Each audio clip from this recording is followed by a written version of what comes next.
You know, it was just a year ago, last January, that we embarked on looking at the Beatitudes, these blessed statements of Jesus from Matthew 5.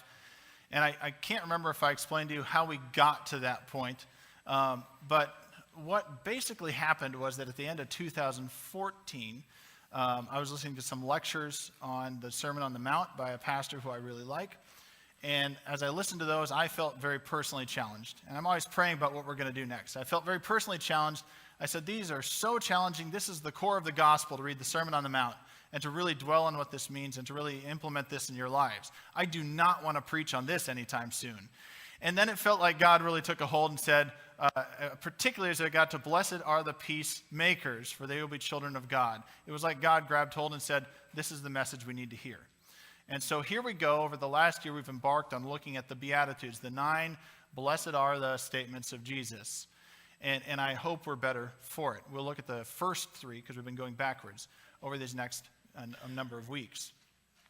But it was particularly, if you recall, a year ago, we were talking about blessed are the peacemakers, because I pointed out that after living together with this congregation for a while, of course I have some broader history as I grew up here, but I try not to bring that in too much into my understanding of us. But after living here for a while, it became clear that we tend to be a peacekeeping congregation. Now, I've noticed growth over the last year, and that's been really good. That's been positive. I've seen people make personal decisions that are peacemaking versus peacekeeping decisions, which have been very good. I've seen our leadership ask questions that are more peacemaking questions versus peacekeeping questions, and that's been really good to see, and it's been fun. I myself have taken this to heart and made sure that that's what I do as well, because a peacekeeper is one who just tries to quell and appease anything, any conflict. Let's just stop the conflict, whatever it costs. So if somebody pushes too hard, well, let's just give in, as long as we have peace, the absence of conflict. But that's not the peace that Jesus is talking about. The peace that Jesus is talking about is shalom, wholeness, the ultimate good that God has in store for us. And Jesus only blesses peacemakers, not peacekeepers. And so we talked about that, and some of us have lived that over the last year, and I'm happy about that. I'm happy to see that. Now, this year, I want to continue along that same line and not talk about blessed are the peacemakers so much, but I want to talk about becoming more Christ-like as individuals, but as Jesus Christ Church. That's not to suggest that we're not Christ-like, but it is to suggest that we haven't arrived. I haven't arrived, and you haven't either, on being Christ-like. In fact, if you think you have arrived at being Christ-like, you are in most danger. You're the one who needs to look at your own life most deeply and say, what's wrong here? Because my experience is that those who are trying to be as Christ-like as possible in life are the ones who recognize how un-Christ-like they are and are constantly trying to make those adjustments and step towards Christ-likeness. So as we pursue that, we're going to look at two focusing thoughts over the next couple of weeks. The late A.W. Tozer, in his book, The Pursuit of God, he points out and eloquently states the problem of the matter with humans. He says, God created us, and God created the things around us, and they're both good. God created us, good. God created the things around us, good. And he says eloquently, in the deep heart of humans was a shrine where none but God was worthy to come. There's a place inside of us, he says, that's only a place for God. And that's how God designed it. Yet we too easily put other things in that place, so that our decision-making is thrown off. We too easily put the external good things in the place where only God should be. And that does something to everything around us when we do that. If you can imagine one of the more famous movie scenes out there, Indiana Jones, Raiders of the Lost Ark. The very beginning, he goes into the South American temple to get the little idol out of the inside of the temple. Has his little sandbag because it's on a pressure plate, and if he puts the wrong amount of weight or just takes it off, the entire temple is going to crumble. Indiana Jones comes, he swipes it out, puts the right amount of sand there, walks away with a smug, smiling look like I've just done something big, and the entire temple does what? It starts to fall in around him, and things start shooting out at him, and then the most famous scene, the ball rolls down, chasing him out of this temple. The same thing happens when we take God out of the place that God is supposed to be inside of us and put other things in place. We all of a sudden become discontent, and we have unsettled hearts, and it messes up everything else around us. Everything crumbles in around us because of that decision. And so the two focusing thoughts I want to give us on being Christ-like that I hope carry us beyond the next 2 weeks are the first one for this week is, if it pleases God, it pleases me. That should be something that's important to us. If it pleases God, it pleases me. And the second is that holiness is better than happiness, and we'll get to that next week. As we look at this first one, I want you to turn to Philippians 4. We're just going to read 10 through 13. As we consider if it pleases God, it pleases me, we're going to be talking about being content in Jesus Christ. But we're going to talk about that and where it goes with pleasing God and what it means for pleasing God and God's will. So Philippians 4, 10 through 13. By the way, if you got a new device this Christmas, download the YouVersion app and you can follow along with the sermons and the text and take notes. And you can live Facebook or tweet if you want. Paul says, I rejoiced greatly in the Lord that at last you renewed your concern for me. Indeed, you were concerned, but you had no opportunity to show it. I'm not saying this because I am in need, for I have learned to be content whatever the circumstances. I know what it is to be in need, and I know what it is to have plenty. I have learned the secret of being content in any and every situation, whether well-fed or hungry, whether living in plenty or in want. I can do all this through him who gives me strength. Stephanie and I have been married for 12 years. We've had 9 addresses in 12 years. And I've served in now 3 covenant churches in that time. I've worked at a hospital in that time. I've studied for a graduate degree. All of those were in different places. And most recently, we moved from Colorado to Nebraska. It's been almost 3 years, 2.5 years here. And people would ask, do you miss the mountains? Of course. Every sane person would miss the mountains. They're beautiful. But every place we've lived, of those 9 different addresses, some were international, some were across town, had their own beauty. That doesn't mean the next place is not beautiful because the last place had a certain amount of beauty. That doesn't mean when we lived near the open water that it was not more beautiful than the next place. They've each had their own beauty. There's something that can bring contentment in each place, something that makes them nice in each place. But what really brings contentment for us as a family in that, Stephanie wrote it down, she put words to it. It said, home is wherever we are with you. And that's what makes home home. I mean, we lived in Indiana for a couple of years. I never thought I would tell people I liked living in Indiana. I liked living in Indiana. It was a wonderful place. But each of the places have been great. But we have a family, and when we're together as a family, certainly where we live impacts our contentedness, but that's not the sole thing that impacts if we're content or not. Home is where we're together. Paul is getting to something deeper than that. We can all have that basic level of contentment. Paul says, my contentment is above my situation. He's telling us it's centered in Jesus Christ. That's where his contentment lies. So whatever's happening around him, whether well-fed or hungry, whether cold or warm, Paul can be content. It's Christ that gives him strength. And that only works when you put Jesus in the center as the Lord of your life, as the guide of all, as the one you follow. Because if you're trying to add Jesus in, it's not going to work. It's not going to be complete. It's going to be unsettled. From that decision to have Jesus as the center is how everything works right. That's where contentment lies. Now, more pointedly, Paul could say our statement this morning. What pleases God pleases Paul. What pleases God should please me, Evan, and what pleases God should please you. And that's only going to work when Jesus is in the center of everything.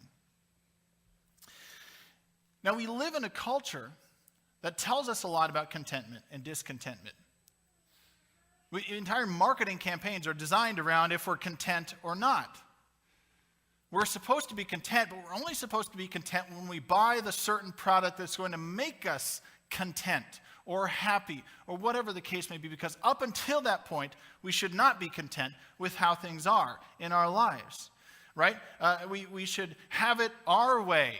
If you don't have it your way, then you're not content. It's only when you have it your way that things are going to be good. I remember driving by a billboard a number of years ago for a mall, and it said, turn all your wants into needs, and it had a bright pair of totally unnecessary high heel shoes right there. That's not a need. It's not. That should infuriate us. That's a want. To turn that into a need is to go a different direction, the wrong direction with that. We should be upset. We hear all the time that we deserve certain things. I saw an article around Christmas time that said the hors d'oeuvres you deserve. It rhymes, it's nice, but an hors d'oeuvre is a luxury. No human being deserves an hors d'oeuvre. Companies will tell us, why settle for anything less than what we have to offer? If you do, you should be discontent. And the problem isn't that those are marketing campaigns. I'm perfectly fine with marketing campaigns. The problem is we buy into it. And I do as much as anybody else. Maybe the game really would look better if I watched it on that 4K TV that's 80 inches. Maybe I really should drive that because I'll be happier that way. Maybe those shoes really, really are a need. And we think it. We live in a society where we have abundance around us, and we should be thankful. And yet what happens in that abundance is that we become entitled. I deserve it. It transitions into something else. It gets perverted in the process. To take that discontent further, though, we have been blessed, and yet we never have enough. We are rich, yet we think we live in poverty because of discontent far too often. We have been given so much. We were singing about it this morning. It's your breath in our lungs. We've been given the gift of life. The fact that we're here today is a blessing in itself. We should be thankful. The fact that we have movement is a blessing. And it's only when you miss that, if you can't run, for instance, if you can't walk, that you recognize how much of a blessing that really is to be able to do those very simple human things. We have freedom of movement. We complain about our freedoms all the time. We're discontent about our freedoms, but let's face it, we're here today. Free to worship, free to stay home if we chose to. And nobody's going to take us to jail for either one of those options. We have that freedom. I will not go home today, and I will not change out of this outfit and wear my one other outfit. I have multiple socks, multiple shoes, multiple pants, multiple shirts, multiple coats. I have slippers, for goodness sakes, not just shoes. I have house shoes. We have lots of things. And those things try and take over our lives. I have a full fridge. I have central heating. I'm very blessed. And not only that, if we want to keep going down the line of discontent, we replace items that aren't even broken. We buy new items that are working just as well. When our old device gets old, or whatever device it is, we replace it. I'm just as guilty as anybody else of replacing a perfectly functional item with another perfectly functional item. These things cause discontent when we put them in the wrong place, out of proportion in our lives, when we let them take hold of our heart, a place where they have no right to be. And that's what happens. Our lives become unsettled with those. Writing about just a little over 300 years after the words of Paul in Philippians, St. Augustine said one of his most famous statements from one of his most famous books. It's on page 1, about the end of the first paragraph. He says, "To praise you is the desire of all people, a little piece of your creation. You stir us to take pleasure in praising you, because you have made us for yourselves." And this is the thing, "and our heart is restless until it rests in you." He pinpointed it. Well, exactly what Paul just said a little bit ago. I've learned to be content in any situation. Why? Because Christ is right there in the middle of the whole thing. Because everything flows from that decision to follow Christ, that Jesus' will is my will. And just so we're clear, Paul was in prison when he wrote those words, unjustly so. I've learned to be content in any situation, even while I'm in prison, and I shouldn't be there. Tozer, we read from him at the very beginning. He says we've replaced God with stuff in our lives. We've unseated Jesus from the throne of our heart. A number of years ago when I was working with youth, one of my youth said something very profound that stuck with me all these years, and it's been a very important statement. He said he was walking out of a restaurant with his parents after having a meal where he was just over full. They ate too much, and he felt it. He was bloated. And he walks out, and he says, at that moment, walking out of the restaurant, I realized I was having an experience that a lot of people in this world will never feel. There are people in this world that will never feel full, let alone overfull. And that was a profound thought from a 15 or 16-year-old kid that stuck with me for years. Perspective. He had pretty good perspective on his life and on the blessings in his life and where he was. And that's really what we need if we're going to put Jesus Christ in the center and the throne of our heart and keep Jesus there. Perspective on what matters and what doesn't, on what's a thing that belongs on the outside versus the inside, on where our contentment is or should be. To be like Christ, which is the call, is to make small steps and take conscious choices. The result, one of the results of those steps and choices is contentment. Not the only result, but one of those. You can see the connection then. Jesus himself talks about over and over that he is in it for the will of the Father, and that we should be too. What pleases God pleases Jesus. What pleases God should please us, and we have to put Jesus at the center in order to make that possible. And so I have 2 questions / 3 questions. The third one's like an add-on, but you'll figure it out when we get there, that I think are helpful for thinking about being like Christ, particularly when it comes to contentment and to pleasing God. So the first one is this: what actions and attitudes in your life are pleasing to God? What do you do right now that God smiles at, that God is delighted in? That's the first question. Contentment really comes from a thankful heart. It comes from the fact that we have right priority between self, God, and stuff. We're content at that point. We have everything in the right place, and contentment can result from that. And we need to have that if we're going to please God. Paul in Philippians gives us actually a filter, if you will, maybe not a formula, but a filter is what I call it, for how to focus our energy in God-pleasing ways. You can find this in other ways, but Paul gives us something just in verse 8 of chapter 4. And I'll just give you the highlights up here. Paul tells us whatever's noble, right, pure, lovely, admirable, excellent, or praiseworthy. Those are the things you should think about. Those are the things that should be on your mind. Those are the things that should consume your heart and your heart's desire. They sound lofty. They sound high. They sound unachievable. But I found them, I've been practicing them for a couple decades now. I found them to be a very useful filter, and Paul's telling us the same thing. A very useful filter when we take those small steps and the conscious choices to be more Christ-like. Certainly there has to be a work of the Holy Spirit in our lives, but there's also initiative on our part. And these help us, I think, frame what it means to live a life that's going to be pleasing to God. And so as you consider that, whatever's noble, right, pure, lovely, excellent, admirable, or praiseworthy, the way that you use those as a filter, you think of things like what I watch, what I read, what I listen to, what I participate in. Are those going to match up? I know it sounds lofty to say that, but are those going to match up? Am I going to watch a video on YouTube and then if I went to God and said, God, guess what I just watched? This was really cool. Is it going to qualify as one of those? Is God going to say, man, that was a really pure video. That was a really noble video to watch? Or was it so mistreating to other people or demeaning to others that it really wasn't worth it?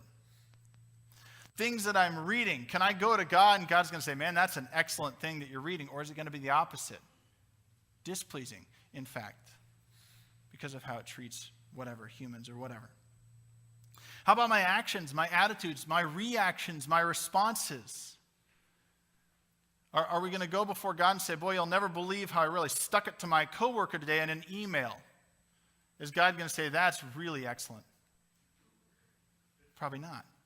You can see how this gets used as a filter, though. I mean, it can go the other way. There can be really wonderful things we do. I helped out somebody who really needed help. I was the hands and feet of Jesus Christ. That's excellent. That's praiseworthy. How about taking it to the next step then? My desires, my longings, my hopes and dreams, what I want to become, what I want things to look like even in the end. Are those in the categories of pure and lovely and excellent and praiseworthy? Or are they less than that? Are we really putting our energy into something that's worth it and that's going to please God? We can choose positively, we can choose negatively. I'll give you an example of where I use this as a filter. I have plenty of them, but I'll use one about a little over 10 years ago. I was a graduate student. We were living in an apartment, Stephanie and I were. We had cable came with the place, and that was fine. And so I would study a lot. I was in the library a lot. It was a dream to be in the library and just study all the time. And then I'd come home and I'd study there too. Stephanie was working, 8 jobs. It was a lot. She was supporting us. It was wonderful. I love her very much. And I would come home and I would be studying, and I would have a 24-hour news channel on just constantly, because it turns out I realized I'm a news junkie. I could watch it all the time. And it's the same stuff over and over, first of all, in the 24-hour cycle. And secondly, it's not all that redeeming when you look at it. I would read and study and do stuff, and then I'd take breaks and I'd watch what's going on. And I come to realize that I'm not saying you shouldn't watch the news, I discovered that I shouldn't anymore, because I was simply looking at this as entertainment. It's often targeted towards human misery and what's going on around the world and the negative things that are going on around the world. I wasn't actively praying for a single one of those people I saw, and I wasn't actively working to change any of those situations. I was just watching it. And I said, no more. This doesn't fit into the category. This doesn't work through the filter. So no more. I read the news. I sometimes occasionally watch it, but I just said that's enough. Not if that's the way I'm going to look at this. It's not excellent. It's not praiseworthy. It's not noble at all. And I've used it as filter many times. Somebody recommends watching something. I look at it and say, nope, not going to do that. Or reading something, nope, not going to do that. That doesn't meet with the filter. It's not going to be in those. It's going to aim me too low. It's going to put something else in the wrong place in my life. Pardon me. So we want to choose not simply to not do things, though we want to choose to do things that would aim us in this direction. We can put many things in those categories. Like I was talking about before, we can invest in the lives of others, being the hands and feet of Jesus Christ to those around us, to love God, to love others. We can invest in our relationship with God through prayer, through Scripture, and those are not trite things that I mention every week. They're very important and very significant in developing that. If you want to know what's excellent and pure and praiseworthy, that's where you have to go. You have to have a relationship with God to recognize what those things are going to be.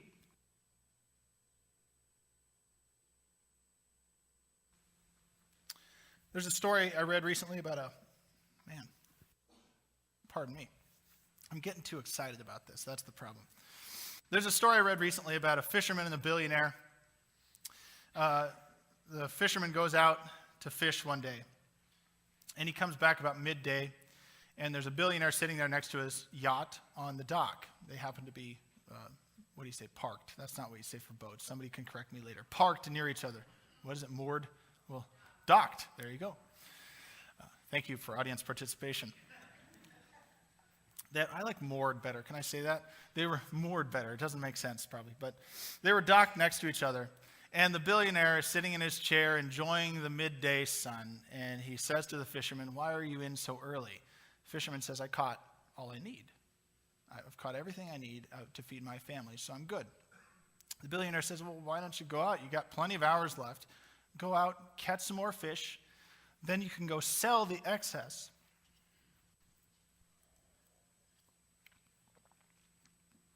And then you can make some more money. With the money, you can eventually get some more employees, buy some more boats, have a big fleet. And from there, he said, then you can get rich, like me." And the fisherman says, "What'll happen when I get rich?" He says, "Well, then you can sit down on the dock and enjoy the day in the sunshine." And the fisherman says, "That's what I'm about to do." Great contentment. Sometimes we're looking for contentment in other places in other ways, and the fisherman here has it in front of him. What actions and attitudes in my life are already pleasing to God? What does God already smile at? What does God already say, "Well done," to? But the other question is, what actions and attitudes need adjustment? in order to please God. Contentment comes from a thankful heart, right priority between God, stuff, others. Discontentment breeds in us anxiety. It breeds in us a self-centered attitude and a thankless heart. We're never satisfied. Never. And we're always thinking about our own needs. The real question that sits below both of these, this is that third question I told you about, is where have I unseated God from the throne of my heart? Where have I replaced God? The place only God belongs. What else have I put there? As we begin a new year, people often make resolutions. My personal belief on resolutions is you should make them any time of year. If something needs to change, change it. Take the steps, make the conscious choices that will draw you closer to Jesus. If something's in the wrong place, in the center of your life, taking the place where Jesus should be, pull it out any time of year. It can happen anytime. Take it out, put Jesus back. And so my challenge to you today, this week, through the rest of this month, beyond in 2016, if you want to make it that big of a goal, I'm fine with that, is to spend some time in prayer and not just ask these questions of yourself. Ask these questions of God. Okay, God, what have I done that's pleasing to you? What am I doing that needs to change? Sometimes we're blinded by that second question. Well, maybe nothing needs to change. Maybe I'm all good. Ask God. Ask God, where have I adjusted things or taken you out of center? And things are unsettled for that reason. Now, if you've never put Jesus in the throne of your heart, that's where to start. And so I just want to spend some time praying before we go to the table. And let's just pray, and you can ask those questions even now before we go to the table.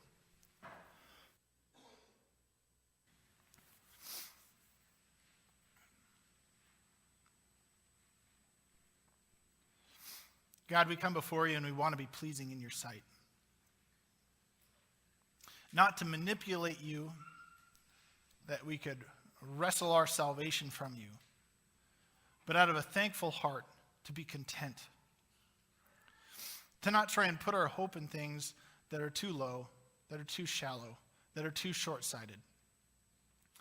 But to have you at the center, to not try and fit you into a busy life, but to have you be the center, the decision-making factor for us. And so if you're in this room and you've never said yes to Jesus,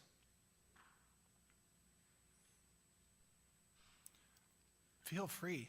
Do it now. Say, yes, Jesus, I want you at the center of my life. And if you're in the room and you feel like you've separated yourself from Jesus and put something else on the throne, and you know what it is, hand it over now. If on the positive side you know you need to take some steps to build that relationship, ask God now to help you make that commitment, and make the commitment now. Whether it's being more regular in listening to God, in reading God's word so that you would know God. Whatever it is, make that commitment now. And if you make any of those commitments today, tell somebody else, and please let me know too. Find me after we've gone to the table, and I want to hear how God is working in your lives. I want others to hear how God is working in your lives. God, we commit those things that need to be handed over to you, our very heart in many cases. Release us from those things that bind us and hold us back from you. And let us find you today, that we'd be guided by you, that we would love you with our whole heart, not a divided heart. Meet us at the table, God, and let us become your people. Pray this all in the name of your Son. Amen.